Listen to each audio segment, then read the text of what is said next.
Hey everyone, it's Lauren with the Parish Group here with another edition of the Slate 101 series.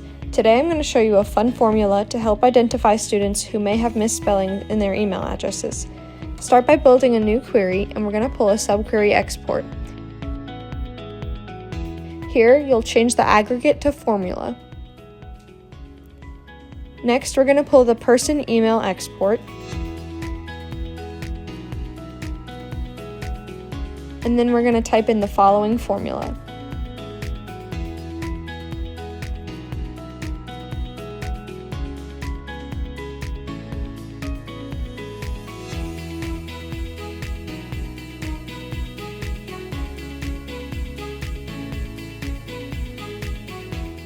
If you'd like to read more about this topic, then head over to my colleague Katie's recent post on the community forums.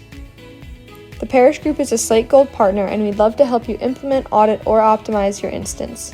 Reach out at success@parishgroup.com or call us at 828-505-3000.